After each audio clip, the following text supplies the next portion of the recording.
അപ്പോൾ 2019 മുതൽ പെട്ടെന്ന് കൊറോണ വന്നുകൊണ്ട് എല്ലാ ഏജൻസി ജേർണൽസ് എല്ലാം US ജേർണൽസ്, UK ജേർണൽസ് അങ്ങനെയാണ് വരുന്നത്. അത് പബ്ലിഷ് ചെയ്യാനായിട്ട് ഓൾമോസ്റ്റ് 1.5 years എടുക്കും. അവിടുന്ന് ഇങ്ങോട്ട് 2019 മുതൽ 4 പേപ്പർ 2022 4 പേപ്പർ പബ്ലിഷ് ചെയ്തു. സ്കോപ്പസ് ഇൻഡെക്സ്ഡ് പേപ്പേഴ്സ് അറിയാവുന്നവർക്കറിയാം. സ്കോപ്പസ് ഇൻഡെക്സ്ഡ് പേപ്പേഴ്സ് 4 പബ്ലിഷ് ചെയ്തു. പക്ഷേ 2 പേപ്പർ ഞാൻ എഴുതിയത് ഓൾമോസ്റ്റ് 2 വർഷമായിട്ട്, അതായത് 2020 സബ്മിറ്റ് ചെയ്ത 2 പേപ്പേഴ്സ് 2 വർഷമായിട്ടും ഒരു അനക്കവും ഇല്ല, ഒന്നുമില്ല. ഒന്നൊരു US ജേർണലും ഒന്നൊരു UK ജേർണലും. 2ലും മറുപടിയില്ല. അവർ അക്സെപ്റ്റ് ചെയ്തു, റിവ്യൂ ചെയ്യുന്നുണ്ടെന്ന് പറയുന്നതല്ലാതെ അത് പബ്ലിഷ് ചെയ്യുന്നില്ല.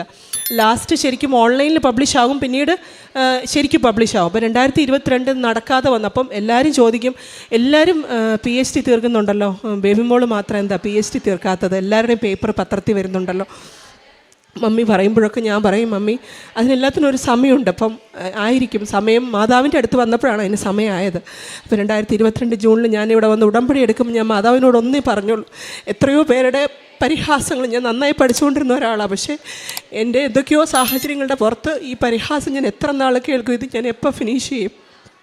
അപ്പം